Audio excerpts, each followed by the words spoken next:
English నేర్చుకోవడం అనర్గళంగా మాట్లాడడం మీ కల? వెంటనే కాల్ చేసి క్లాసెస్‌కి రిజిస్టర్ అవ్వండి. హలో అండి. Do you eat out? మీరు బయట తింటారా? Do you use WhatsApp? మీరు వాట్సాప్ యూజ్ చేస్తారా? Do you cook? మీరు వంట చేస్తారా? Do you fight with your sibling? మీరు మీ సిబ్లింగ్‌తో ఫైట్ చేస్తారా? ఇలా డు యూ అని అడుగుతాం క్వెషన్స్ రైట్? డు దే అని కూడా క్వెషన్స్ అడుగుతాం. Do they help you? Do they come with you? ఇలా. డూతో డు యూ, డు దే నేనా? డు ఐ అని అడగమా అని నన్ను చాలా మంది అడిగిన క్వెషన్స్ అన్నమాట. అడుగుతాం. కాకపోతే అది చాలా రేర్. మనం do I go out? Do I eat? Like మామూలుగా డు యూ అని అడిగినంత ఫ్రీక్వెంట్‌గా డు ఐ అని అడగలేమనమాట. డు ఐ యూజ్ వాట్సాప్ అన్నాననుకోండి. లైక్ నా గురించి నేను అడుగుతానా అట్లా? నేను వాట్సాప్ వాడతానా? డు ఐ గో ఔట్ అని అడుగుతానా నేను? నా గురించి నేను. నేనెళ్తానా బయటకి? Do I meet my friends? నేను నా ఫ్రెండ్స్‌ని కలుస్తానా? ఇలాంటి క్వెషన్స్ అన్నీ నా గురించి నేను ఎందుకు అడుగుతాను? సో, ఇట్లా ఉండవు. అసలుండవు గాదు. ఇట్లా ఉండవనమాట. ఎలాంటి క్వెషన్స్ అడగొచ్చు? అడిగితే వాటి మీనింగ్ ఏమవుతది? ఒకసారి చూడండి. డు ఐ అని అడిగామంటే, do I use your phone? నేను నీ ఫోన్ వాడతానా అని. అంటే ఈ క్వెషన్ ఎప్పుడు అడగాలి? ఎదుటి వాళ్ళు మనల్ని నువ్వెప్పుడు నా ఫోనే వాడతావు అని అన్నప్పుడు, do I use your phone? నేను నీ ఫోన్ వాడతానా?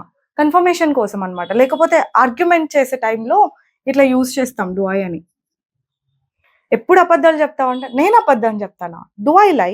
డు ఐ లై? ఎప్పుడు ఎక్కువ డబ్బులు ఖర్చు పెడుతుంటావు నువ్వు అని అన్నారనుకోండి మిమ్మల్ని. మీరు అంటారు అప్పుడు, నేను డబ్బులు ఖర్చు పెడతానా? నేను. Do I spend money? Do I spend money? ఎప్పుడు అందరితో ఆర్గ్యుమెంట్ చేస్తా ఉంటావు.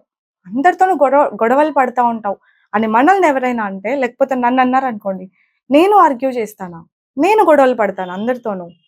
అప్పుడు do I argue with people? Do I fight with everyone? ఇలా నేను గొడవలు పడతానా? నేను ఆర్గ్యూ చేస్తానా? ఇట్లాంటివన్నప్పుడు లైక్ మీరు అలా చేస్తారు అన్నప్పుడు నేను అట్లా చేస్తానా అని వాళ్ళని ఆర్గ్యూ చేసే టైంలో అన్నమాట మనం ఇట్లాంటివి యూజ్ చేయొచ్చు. ఉట్టిగనే do I eat? Do I cook? ఇప్పుడు డు ఐ కుక్ వెల్ అని అన్నాననుకోండి, depending on how you intonate meaning ఎలా మారిపోతది తెలుసా? Do I cook well? Do I cook well అని అన్నాననుకోండి, లైక్ నా గురించి నాకే తెలీదు. మిమ్మల్ని అడుగుతున్నట్టనమాట. మీరు నా ఫుడ్ తింటారు. Do I cook well? వండుతానా నేను? అని. లైక్ తెలుసుకోవడానికి. రైట్? నా గురించి నేనే తెలుసుకోవడానికి ఇలా అడగొచ్చు. Do I cook well? ఇదెట్లుంది చెప్పండి? సేమ్ క్వెషనే. Do I cook well? నేను బాగా వండుతానా? లైక్ నాకసలు వంటలే రావు. నేను బాగా వండుతానా? అన్నట్టుగా ఉంటుంది. ఇంటోనేషన్ మ్యాటర్స్ అని నేను చెప్తూ ఉంటాను. ఇట్లాంటప్పుడే అన్నమాట. ఇట్లా నాట్ ఓన్లీ విత్ డు మామూలుగా మనం did you eat? Did you learn? Did you practise? ఇట్లా did you? Did she? Did he? అట్లా అంటూ ఉంటారు కదా! అట్లాంటప్పుడు గూడా డిడ్ ఐ అని కూడా అనొచ్చు. అప్పుడు వాటి మీనింగ్ ఏమవుతది తెలుసా? Like did I call you? నేను కాల్ చేశానా? నేనెప్పుడు చేసినా కాలు? Did I call you? అట్లా నాకే తెలీదు. నేను చేశానా? అని కన్ఫర్మేషన్ కోసం అడుగుతున్నట్టుంటుంది. ఎందుకిక్కడ డిడ్ ఐ అన్నాను? ఎందుకన్నాను డిడ్ ఐ అని? నేను కాల్ చేశానా? చేశానా? పాస్ట్ గురించి నేను అడుగుతున్నాను కాబట్టి డిడ్ ఐ. ఇదంతా జనరల్‌గా నేను గొడవ పడతానా? Do I fight with people? అదే నేను డిడ్ ఐ ఫైట్ అన్నాననుకోండి, నేను గొడవ పడ్డానా అన్న మీనింగ్ వస్తది డిడ్ పెడితే. డు ఐ ఫైట్ పెడితే నేను గొడవ పడతానా? ఎంత తేడా ఉంది చూడండి. నేను గొడవ పడతానా? మామూలుగా నేను గొడవ పడతానా అని అడిగినట్టు. Did I fight? అంటే నేను గొడవ పడ్డానా అని. ఇది పాస్ట్ గురించి అడిగినట్టు. అలా పాస్ట్‌లో నేను చేశానా ఏదైనా ఒక పని అని అడిగేటప్పుడంతా మనం డిడ్ ఐ అని కూడా అడగొచ్చు. సో, ఇప్పుడు డిడ్ ఐతో కూడా కొన్ని రాద్దాం. డిడ్ ఐ అని ఎప్పుడు అంటామంటే అగైన్ అది కూడా నువ్వు చేశావు ఆ పని అన్నప్పుడు నేను చేశానా? అంటే నాకే తెలీదు. చేశానా అని కన్ఫర్మేషన్ కోసం అయ్యుండొచ్చు. లేదంటే కైండ్ ఆఫ్ ఆర్గ్యుమెంట్ లాగా కూడా అయ్యుండొచ్చు. అప్పుడు మనం డిడ్ ఐ అని అడగొచ్చు. నువ్వు నా ఫోన్ చూసావు. ఆ! నేనా? Did I check your phone? Did you see me checking? అలా అన్నమాట. నేను నీ ఫోన్ తీసుకున్నానా? Did I check your phone? ఎవరైనా మనల్ని నువ్వు అబద్ధం చెప్పావు అన్నారనుకోండి. నేను అబద్ధం చెప్పానా? చూసారా పాస్ట్ గదా! అదే మీరు బాగా ఐడెంటిఫై చేయాల్సింది. నేను చెప్తానా అనాలంటే డు ఐ లై? నేను చెప్పానా అని అడగాలంటే డిడ్ ఐ లై. ఈ రెండింటి మధ్య డిఫరెన్స్ అస్సలు మిస్ అవ్వద్దు. ఓకే, డిడ్ ఐ లై, నేను అబద్ధం చెప్పానా, నేను కాల్ చేశానా నీకు కదా, ఎవరికైనా నేను మెసేజ్ చేశానా వాళ్ళకి, నేను అప్పిచ్చానా, ఎప్పుడు ఇచ్చాను, ఇచ్చుంటే తిరిగి ఇచ్చేయి, మర్చిపోయి ఉంటే మీరు చేసిన పనులు ఇలా అడగొచ్చు. Did I lend you money,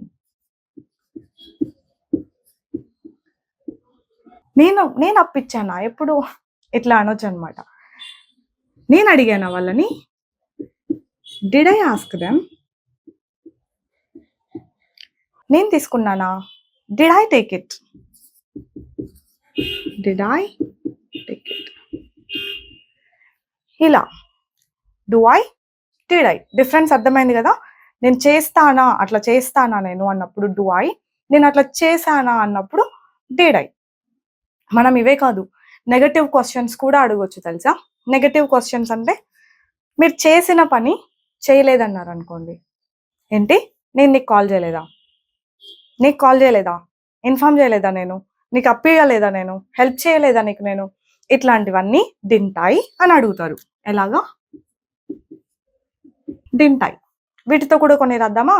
so డింటాయి అని ఎప్పుడు అనాలి, మీరు చేసిన పనిని ఇంకొకరు ఎవరైనా చేయలేదు కదా మీరు అన్నప్పుడు మీరు డింటాయి అని క్వశ్చన్స్ అడగొచ్చు అనమాట. ఏంటి నేను నీకు కాల్ చేయలేదా, ఇన్ఫార్మ్ చేయలేదా నేను నీకు, didn't I inform you, didn't I inform you, inform చేయలేదా నీకు నేను, డింటాయి మెసేజ్ యూ, నేను మెసేజ్ చేయలేదా, నేను ఎప్పుడు హెల్ప్ చేయలేదా నీకు, didn't I help you, didn't I help you, help చేయలేదా నీకు, డింటాయి పే యువర్ బిల్స్, నేను ఎప్పుడు నీ బిల్స్ పే చేయలేదా,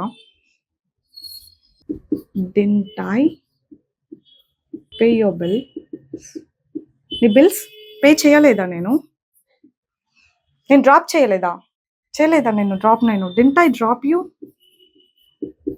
డింటాయి డ్రాప్ యూ. ఇలా డింటాయి అని కూడా అనొచ్చు. డోంట్ ఐ అని ఎప్పుడు అంటాం, నేను చెయ్యనా, డోంట్ ఐ కుక్ వెల్, నేను బాగా వంట చేస్తా యాక్చువల్గా, కానీ నన్ను నువ్వేం పెద్దగా చేస్తావు వంట అన్నప్పుడు నేను వంట చెయ్యనా, బాగా చెయ్యనా వంట, డోంట్ ఐ కుక్ వెల్, అప్పుడు అంటా అనమాట నేను, డోంట్ ఐ కుక్ వెల్. నీకేమొచ్చి ఏం రాదంటే నాకు రాదా, డోంట్ ఐ నో, నాకు తెలీదా అన్నట్టు కాదు. Okay, don't I no English అన్నా, నాకు ఇంగ్లీష్ రాదా, ఎవరైనా ఏమొచ్చు నీకు ఇంగ్లీష్ అంటే ఓకేలే వచ్చినంత మాత్రం వచ్చు, but don't I no at least a bit, కొంచెమన్నా తెలీదా, రాదా నాకు, డోంట్ ఐ నో ఇంగ్లీష్, నాకు ఇంగ్లీష్ రాదా, స్పెల్లింగ్స్ రావడండి ఓకే, ఇంగ్లీష్ రాదా, don't I no English, I know English. అంటే మీకు తెలిసింది మీరు చెయ్యరు, మీకు రాదు అన్నప్పుడు నేను చెయ్యనా, అట్లా. నువ్వు సరిగ్గా డ్రైవ్ చేయవన్నారు అనుకోండి నన్ను, నేను సరిగ్గా డ్రైవ్ చేయనా, don't I drive carefully, don't I drive carefully. అట్లా నీకు టైపింగ్ రాదన్నారు, డోంట్ ఐ నో టైపింగ్, నాకు టైపింగ్ రాదా, ఇలా అనొచ్చు అనమాట. Don't I, didn't I, do I, did I. అర్థమైందా. మన గురించి మనం కూడా ఇన్ని క్వశ్చన్స్ అడగొచ్చు. ఇంకా ఇవే కాదు, చాలా ఉన్నాయి. డోంట్ ఐ ఇప్పటికి ఇది చాలు. వేరే హెల్పింగ్ వర్బ్స్ తో కూడా మనం ఇంకా చాలా క్వశ్చన్స్ అడగొచ్చు. అవి నేను మీకు మళ్ళీ చెప్తాను. ఇప్పటికి ఇవే ప్రాక్టీస్ చేయండి. ఈ రోజుకి that's all for today. I'll see you all next time with some other concepts. Bye bye, take care.